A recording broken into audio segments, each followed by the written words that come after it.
Welcome everyone to this webinar sponsored by the NECAPA team in our series entitled Rivers, Dams, and Climate Change, the Good, the Bad, and the Ugly. My name is Halsey Snow. I'm a semi-retired business owner, educator, and a never-retired environmentalist, and a member of the Sierra Club and the NECAPA Steering Committee. NECAPA is a grassroots organization of the Sierra Club. And our mission, it's a nonprofit, volunteer-led organization working to build a movement against the greenwashing of megadams while promoting clean energy, scientific truth, and climate justice. And I just want to acknowledge, before we go any further, that we live and work on the ancestral lands of the Wabanaki people, who still inhabit these lands from Newfoundland, Quebec, and Maine.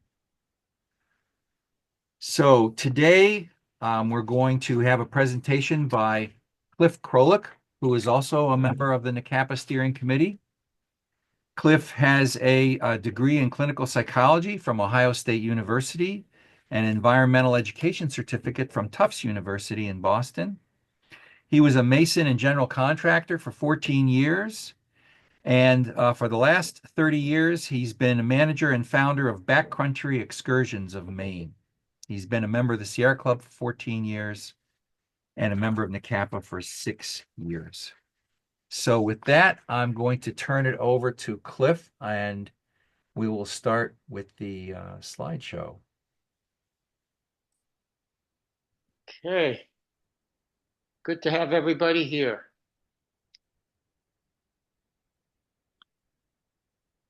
Most of the largest dams in the Northern Hemisphere's subarctic region are impounded and are no longer flowing year-round.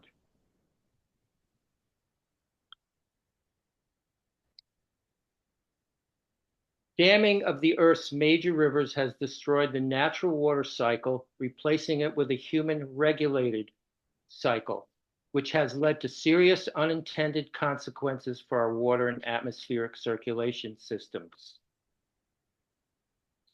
A strong synergy exists between land, rivers, oceans, and atmospheres. Interrupting this synergy can result in starvation of marine life, such as diatoms, which prevent critical CO2 sequestration. Historically, hydroelectricity damming first only portions of the river was seen as an easy way to generate energy that could power modern time conveniences. Thinking that it was renewable and problem-free, the thirst for greater amounts of hydroelectric, particularly in North America and Europe, grew. As time went on, dams and reservoirs grew much larger and eventually completely trapped entire rivers to be under total human regulation for the sole purpose of maximizing energy generation.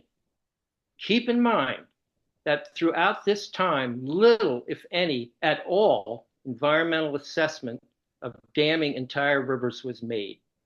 From the 1940s and 50s, the number of very large mega dams, fully impounded rivers increased. In 1950, the Soviets and their scientists announced to the world that they found a way to change the weather in Siberia. Normally a cold and dry climate, scientists discovered a way to make Siberia climate slowly warmer and wetter. This was by damming and impounding their major rivers, creating sea-sized reservoirs, covering over all kinds of flora, including permafrost ground. Slide 3.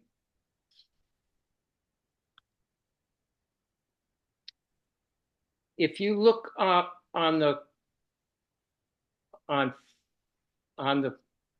maps in front of you, we have both Siberia here in red, all those lines are the rivers, or should I say former rivers. And there are many rivers in northern Quebec as well as Manitoba. These are what we call hotspots.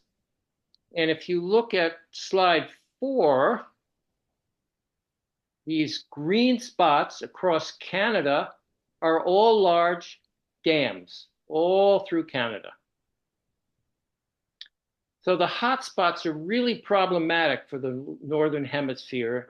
And if you look and point over there, Halsey, to the Labrador and Northern Quebec, you'll see the James Bay water projects on the La Grande River, Quebec, account for 16 dams and 77 diversions.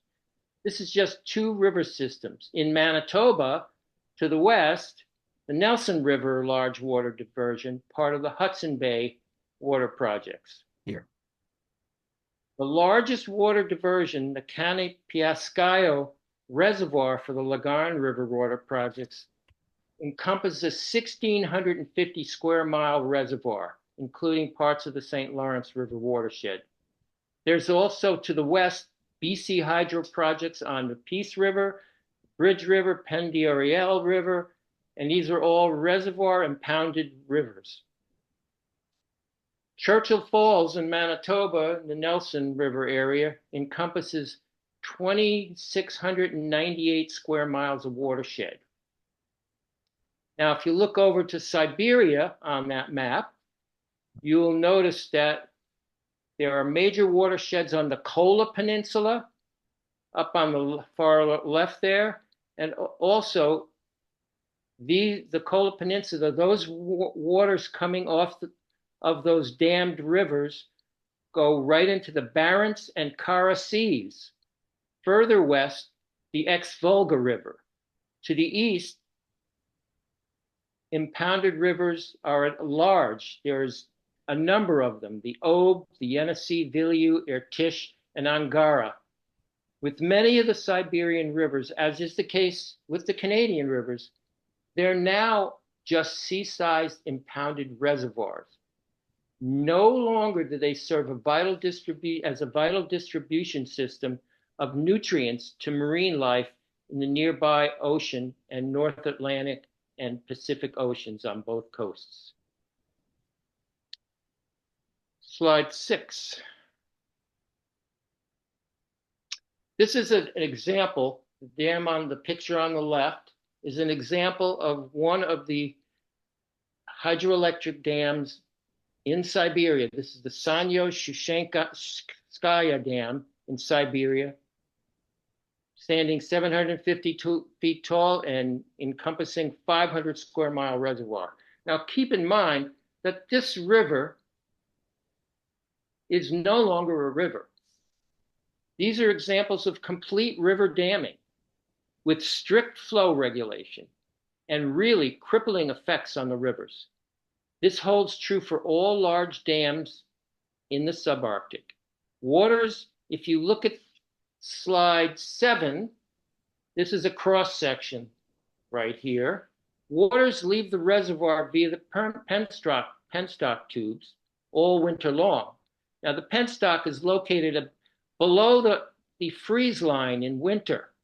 So it's well below the ice and approximately 75 to 100 feet below. Waters leave the reservoir via the penstock tubes all winter. Here, water is 40 degrees or greater. The integrity, biodiversity, and ecological consistency of the river system is dismantled. Warmer waters flow down the penstock through the tubes and then discharged into severe Arctic winter. Here, it is immediately transformed from a liquid form into a gas, water vapor. According to NASA, water vapor is a greenhouse gas, and it intensifies the greenhouse effect. Impounded reservoir water is chemically changed, stagnant, and stuck behind dams throughout the warm weather months. Water loses oxygen and significant amounts of silica and other organic nutrient compounds. Deep below, behind these dams, it's a low oxygen and anaerobic environment, perfect for creating methane gas and methylmercury, which is a neurotoxin. Methylmercury happens to make water and fish unsafe for human consumption. For decades, this dam model has been and it still is forcing multiple pathways of heat pollution, heating water, atmosphere, and land areas. Number 8, please. Here is another example. Number 9, please. Here is another example of highly regulated, human-regulated flow. This is the Daniel Johnson Dam in Quebec. Stands 703 feet tall. Keep in mind that there's very little flow in summertime. If you look carefully at the middle of the dam, there's some water flowing out, and that's the river flow in the summer. Hydroelectric is generated only in the dead of winter. This region, subarctic, is extremely sensitive to any changes in historic wintertime flows. They've always remained small because of ice and freeze. However, with the commissioning of large dams starting in the 50s, just the opposite is occurring. Now human-regulated flow is forcing 10 to 20 times greater volumes of fresh water, warmer fresh water, to flow through turbines downstream, unfrozen for almost 200 miles at all these hydroelectric stations, all winter during the severe Arctic cold.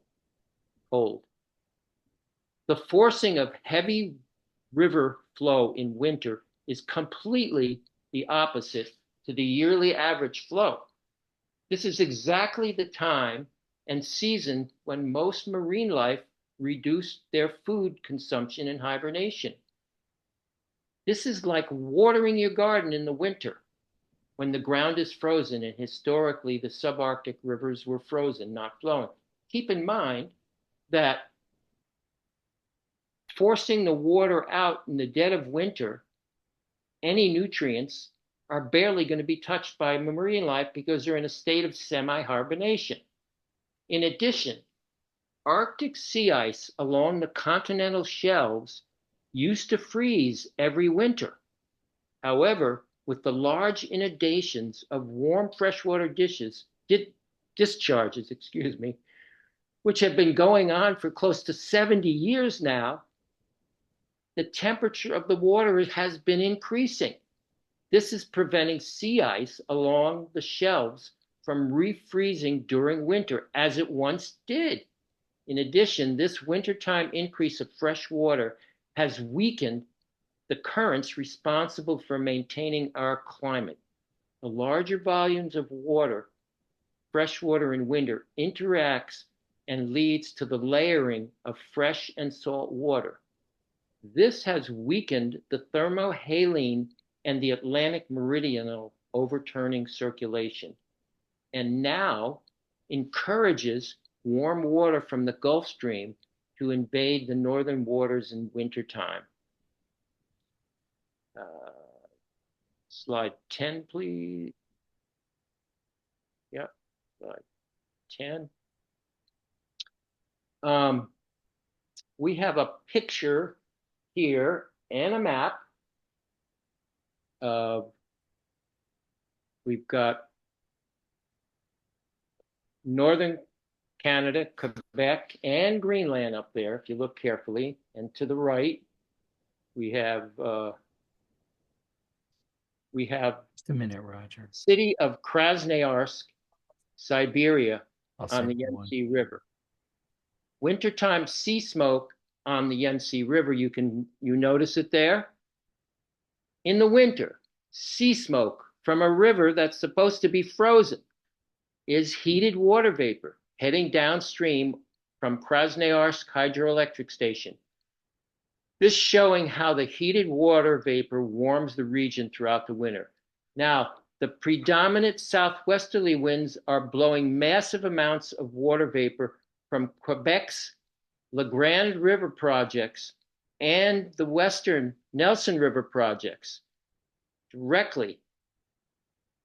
And you can see, if you look at the map, Halsey's got the pointer there, you can see the predominant wind direction blows all the way up toward Greenland. Now, carefully look, these numbers on Greenland, 4, 5, and 6, those are readings taken at weather station. The readings taken here at the southern end of Greenland have recorded increases in humidity, precipitation, and temperature levels out of the normal historical ranges. Since 1993, it was noticed there was a tipping point in Greenland where Greenland became wetter and warmer, and warmer waters began to flow down the East Coast, affecting fisheries, etc. Again, keep in mind that picture. That is heated water coming from deep behind the dams. And if you look up in the sky there, it seems kind of opaque. Well, that's what water vapor does, according to NASA. Greenhouse gas emissions occur when 40-degree water hits air temperatures of 0 or below. The heat differential creates a greenhouse gas known as water vapor. Historically, subarctic rivers were frozen the entire winter. Now, however, and this has been going on for at least 50 to 60 years, the stagnant waters in the summertime continue to heat reservoir waters, melting large quantities of permafrost and around the sea-sized impoundments, heating them. In winter, Could you just stop a moment? Can everybody see the slide? Yes, I can see it. The slide's good. Okay, Yes, I can see it. Thank you. great. Okay. in wintertime, precisely the wrong time of year, larger volumes of warmer water from the dams are flooding into the Arctic Ocean. This slow accumulation of warmer waters of a degree or so over decades is now preventing Arctic sea ice near the continental, along the continental shelves from refreezing during winter. And this is also leading to more melting of the poles. If storms can travel across the US 3,000 miles in 3 days, there's no reason why the water vapor over northern Canada around Hudson's Bay from all that intense damming can't make it up to Greenland to keep heating it. All right. Slide 12, please. And feel free to go back between 13 and 14 while I'm talking.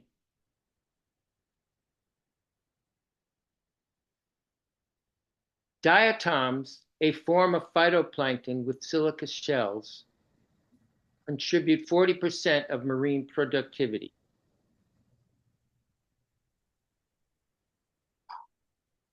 Phytoplankton diatom populations have been decreasing 1% per year. Keep that in mind.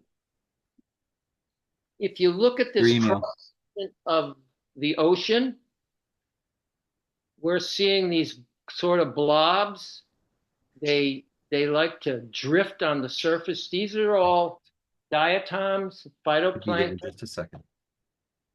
Thanks. Got that slide up? Yep.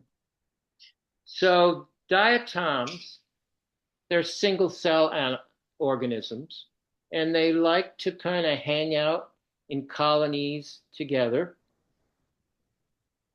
They're drifting nearly invisible at the top layer of the ocean. Diatoms are thought to produce at least 40% of the food, the organic carbon, made by photosynthesis on the Earth each year. The presence and success of phytoplankton determine the biological characteristics of the region. And this can be found on what NASA calls their dwindling diatom studies. Diatoms, again, are single-cell organisms, are the most important foundation part of the marine food chain. In a moment, you'll know why, and are one of nature's most powerful biological mechanisms for cooling the planet. The high fatty acid content of diatoms, up to 25% of their dry weight, promotes high growth, survival, and reproductive rates in marine and freshwater ecosystems. This study was done by Mangas and Sanchez and Alducros in 2015, and by Brett and Mueller and Navarra in 1997. Hence, diatoms have a competitive advantage when there is sufficient silica available.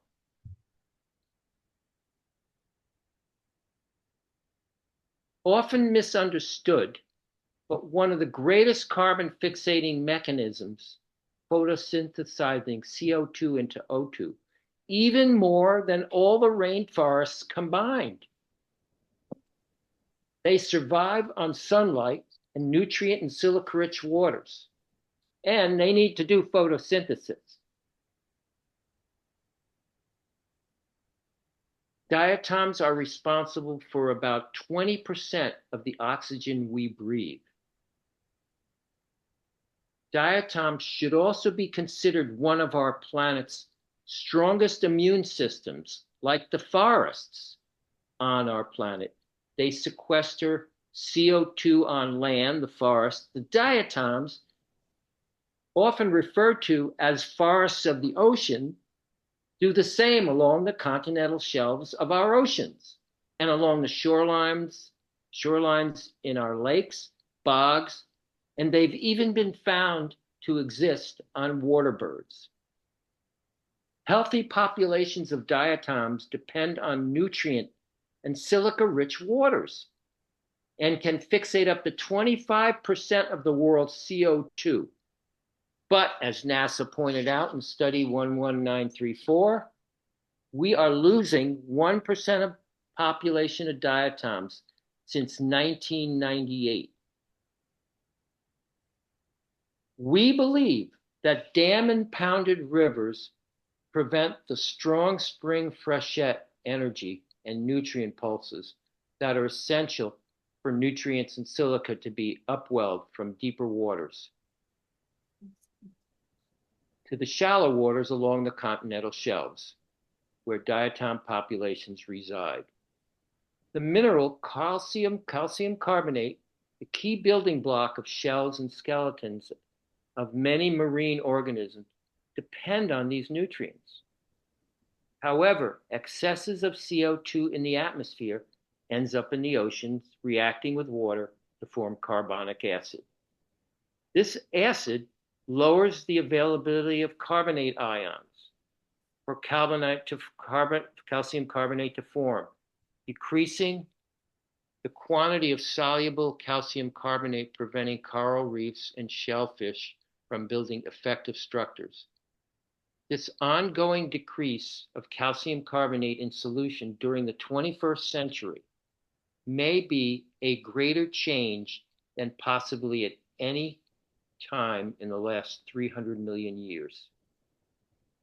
With CO2 levels in the atmosphere increasing and populations of diatoms decreasing for lack of adequate nutrients, this is a strong indication that shell-bearing marine life will be decreasing and may be disappearing, as calcium carbonate will be in short supply.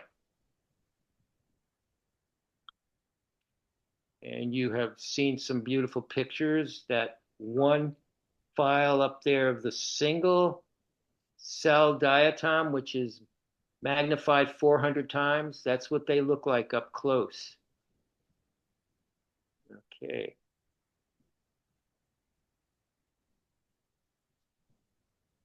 File 15. I don't see a screen sharing. There's no slide up right now. Hasn't been for a bit. Just to let you know. For how long? How long? Halsey? Yes, Oh, sorry, having some technical difficulty. how Try far? this. How about now? Not yet. There we go. Now you got it. What Okay. slide are you on, Halsey? 15. Okay. Okay.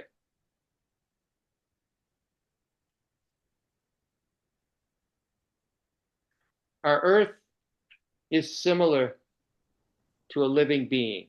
Our biological systems seem to exist on a planetary scale. The human race has talked about the Gaia principle. Indigenous peoples experienced our planet as a living being. Earth's complexity is not so different than most animals. As a matter of fact, if you look closely, our planet shares similar biological functional systems. And why should we look and come to respect this reality? Of course, on a planetary level, all systems are supersized. Let's think about the possible functional systems of our planet. I will suggest that the oceans serve as the Earth's heart. And with a cardiovascular interconnectedness with the main rivers of the planet, which in turn provide blood flow and are the main nutrient delivery system coming from the terrestrial areas, the land or physical body, which also provides food, clothing, and a home for all life on land, water, and sky. The lungs of the planet, its respiratory system, is our atmosphere, our air. The metabolic and digestive systems are under our feet, the dirt, the ground we walk on, and often in the air we breathe. Decomposition leads to more fertile ground and more growth, and the cycle continues. Rivers are like the coronary arteries of a human being, carrying essential nutrients to our oceans and marine life. Just as the circulatory system carries essential nutrients throughout our bodies, blockages in the human body can create grave illness. Damming the rivers of our Earth creates blockages that cause serious problems for the entire planet. Our planet now has a fever. We all know about climate heating. Dams have interrupted centuries-old hydrological flow cycles. This has biogeochemically transformed the oceans. The planet is no longer capable of providing enough essential nutrients to support some of its natural immune systems. And starvation, with decreases of diatom phytoplankton forests along the oceans, continental shelf, and excuse me, hello? What's going on? And starvation with decreases of diatomic plankton forests along the continental shelves, along with the negative impacts of what remains of our land forests, now presents a major problem for sequestering CO2. This is altering life and climate as we have come to know on our planet. Hans New, one of the most prolific researchers and head of oceanography at the Bedford Institute in Nova Scotia from the 1960s to the 80s, said, even if there were no scientific proof available to verify the danger of such damming modifications, logic alone would show that seasonal regulation forced onto river flow ignores the natural consequences of freshwater discharges. Mr. New's extensive experience on freshwater rivers and their interactions with tidal waters and estuaries is far superior to any research we've found yet. Hans New's work is the basis for Stephen Kasperzak's book, Arctic Blue Desert. And this is the work that has led us to even further discoveries about the ravaging impacts caused by large volumes of impounded water and unnatural human-forced regulated flows. Our next webinar will highlight news work. Thank you.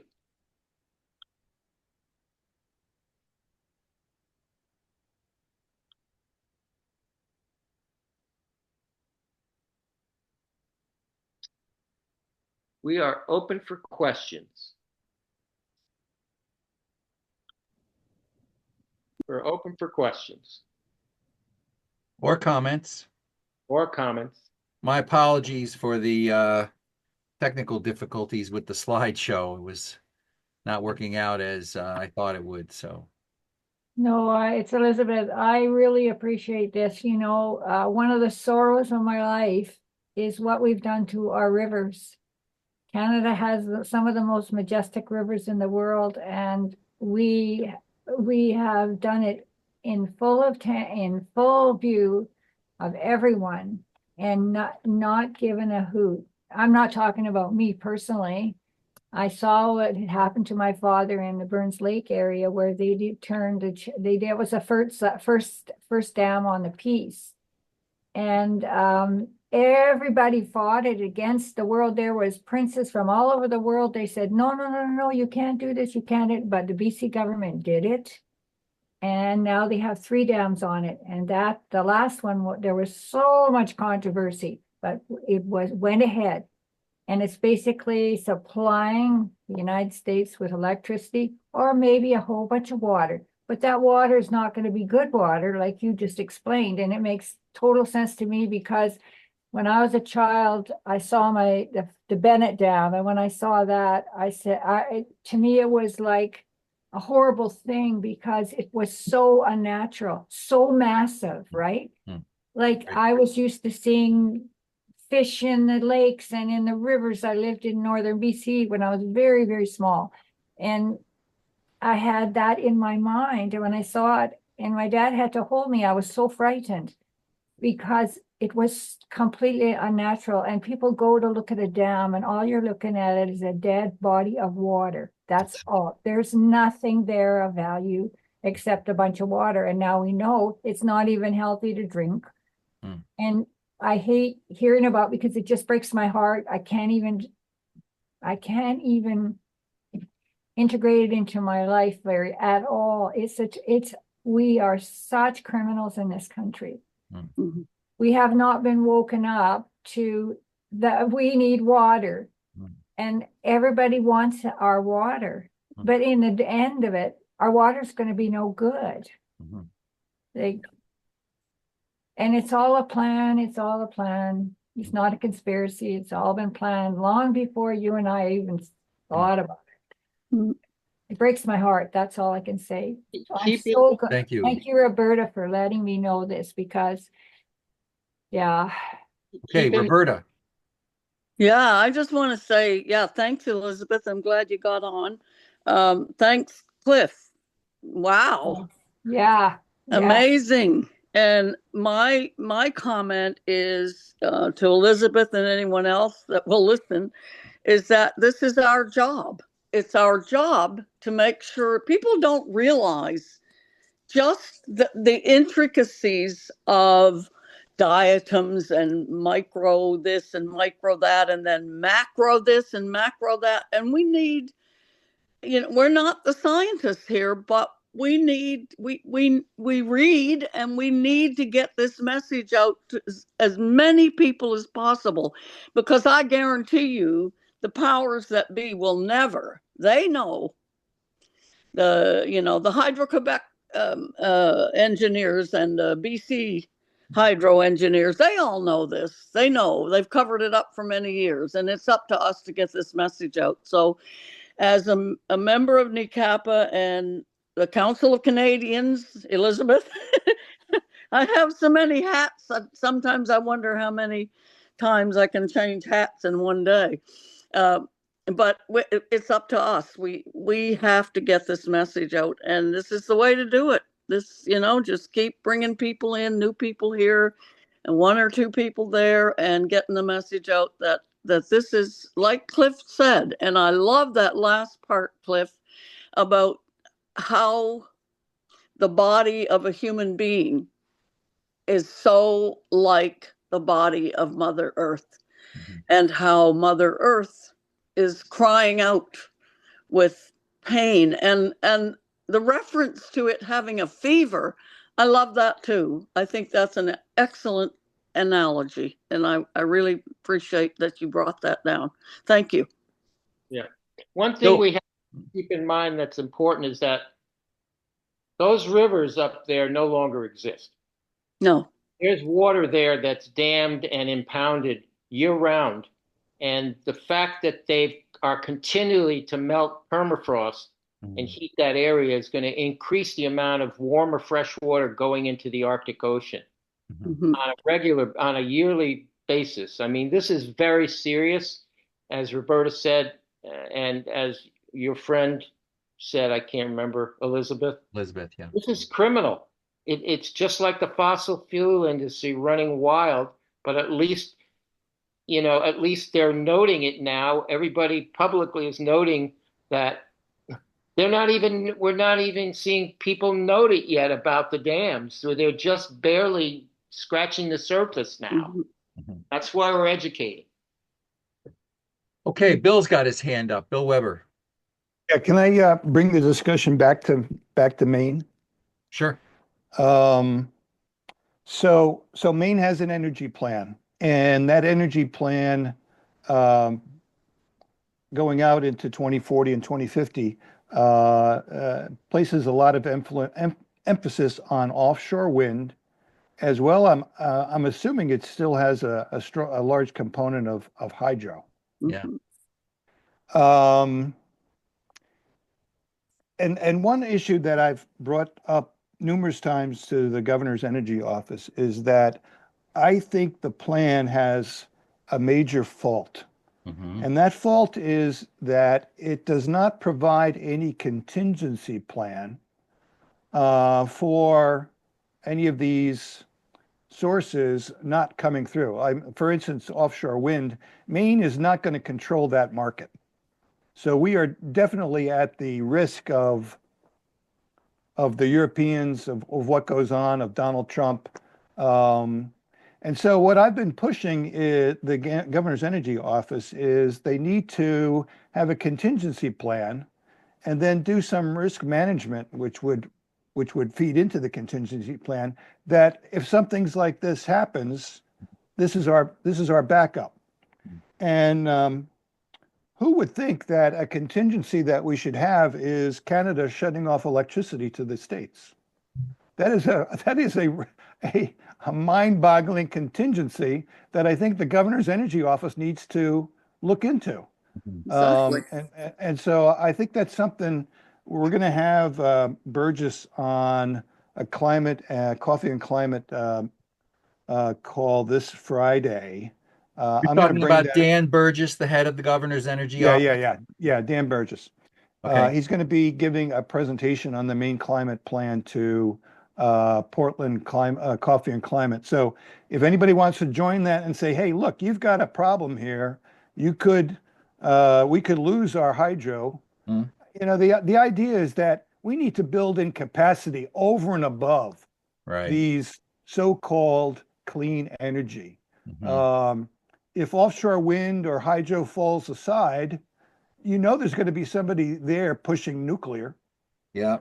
Oh, yes. So we need to have an overabundance. We need to be going over to an overabundance. I think that's a lot more solar than some of these more innovative technologies like offshore wind. I think offshore wind, going out into the future is going to be the answer, but it's going to be a rocky road.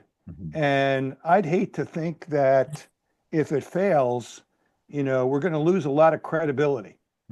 So we do need a contingency plan, and I'll forward to you, Halsey and Cliff, Thank you. the link for Friday's meeting at 9. Okay. Perfect. Thank you. Yeah. If you could put it in the chat, Bill, All right. everybody could see it then. Okay, I'll Will the attempt to- chat Roberta. be saved? I can save the chat, sure. Good, thank you. Yeah, I'll also email it. Where the Other heck- comments or questions? Sorry, some of you came in late, but we will have a recording and we can make Cliff's slides available to people who are here if you would like to have those to look at. Yeah. I think that Cliff certainly touched on a lot of the major points that most people tend not to be aware of in regards to the effects of dams. And in fact, I just want to mention last Sunday in the Maine Sunday Telegram, there was a huge article about the decline of the fisheries Hmm. in Maine and the Gulf of Maine. And I did contact the author of that article to invite her to be here. I had a brief conversation with her on the phone because in the article it mentions 3 or 4 or 5 different factors that they say are going into the decline of the fisheries. No mention of the dams at No, all no, because it's just not in people's awareness right. that the dams are affecting the rivers and the rivers are affecting the oceans, and how they are affecting it is not only through the heat pollution, but through the withholding of the nutrients that the oceanic food chain relies on. Exactly. So that's I think a major piece that Cliff pointed out, particularly focusing on the diatoms that, we need to be repeating over and over and in whatever venues we can, because when you look at the number of impacts that major dams on the rivers have and the number of rivers that have been dammed, they far outweigh, I think, the one benefit that we get from the dams, which is electricity. I want So, to introduce one more item. yeah. Worldwide, by 2030, almost 90% of the world's rivers, the major ones that flow into the ocean, will be fragmented and dammed. Mhm. And that's going to increase the starvation rates of marine life. It's going to reduce the fishery population, and it's going to reduce the key forests in the ocean, the phytoplankton diatoms. And now, without those forests in the ocean, we are really up the creek without a paddle. Mhm. Because they serve the same function as the forests and the land do. Mhm. But the oceans are take up a lot more of the earth than the forests do. And so think about how many more diatoms there are in phytoplankton to deal with CO2 that might not be there by 2030, the Mhm. rate we're going. It's Yeah. a real serious problem. Right. I'm going to call on Roberta in just a moment, but before I forget, I just wanted to remind everyone that Friday, which is the day, and Bill Weber has put the link in the chat for this meeting. Friday is the International Day of Action for Rivers. Right. So think about going to a river close to you and doing something nice for the river, and think about spreading the word to whomever you can about what's going on. Friday's a great way to do it. Yep. Go ahead, Roberta. Yeah, I just wanted to say to Bill and to anyone else that cares to listen to me, I keep talking these things and have been for many years, but one of the things that we hardly ever discuss as Canadians and Americans, we need to conserve. My God, we use up more power than any other country in the world. Even the Europeans don't use as much as us. And how that's one of the things we need to preach, is that these 6,000 and 7,000 square foot homes and these F-250s and F-350s that are spewing CO2 into the atmosphere as they drive along. I mean, we need to tell our politicians the policies have to change, man. We're not going to change it ourselves. We need government policies to stop us from using so much energy. And maybe then we won't have to dam the last few rivers that are left on Earth. And I say that because my river is about to probably get another dam called Gull Island from an MOU that was just signed between Hydro-Quebec and Newfoundland Labrador Hydro. MOU's Memorandum of Understanding. Yes. So that yes. becomes a legal document? It will become, it's not legal, it's as legal can get. All it is an agreement to make an agreement. The agreements will come behind closed doors. The details are not in that MOU, just the general idea of what they plan to do. It's the devil is in the details, and I've had a person who's been involved with us quite a lot since like 2009 has written a document that isn't ready for publication yet that looks at that MOU and explains why there are so many discrepancies in it that could end up if the powers that be at Hydro-Quebec and Newfoundland and Labrador Hydro continue down the path that they're going, we are all going to be in big trouble in Newfoundland and Labrador as far as our rates go.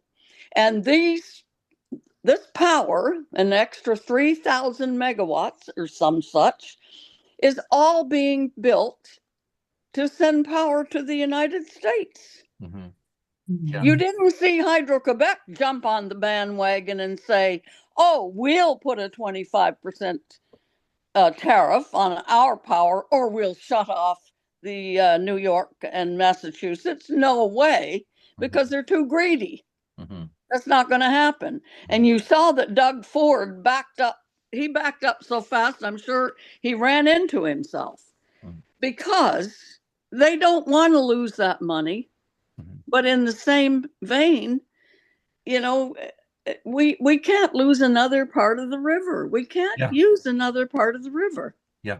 So, and this is going to be the subject of our third webinar in this series in May, which Roberta will be going into detail about with some other colleagues who will be presenting with her. Right. Okay. Thank you. Yeah. Anybody have any other questions? Feel free.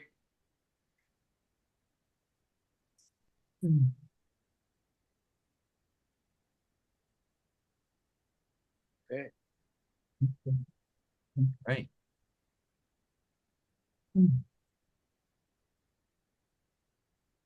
Okay, so our next webinar is in actually about a little more than a month from now. I think it's 5 weeks.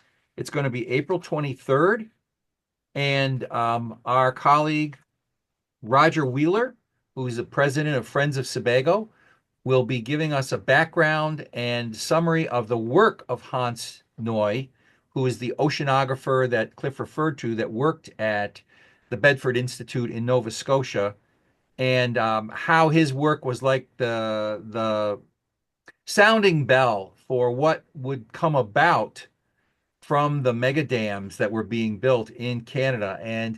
And Roger is calling his presentation The Three Warnings of Hans Noy, and he's going to go into detail what those warnings were, which have all come true. And so I guess we're going to take a deep dive into that in April. So with that, I'm going to say thank you to everyone for coming today, and I hope that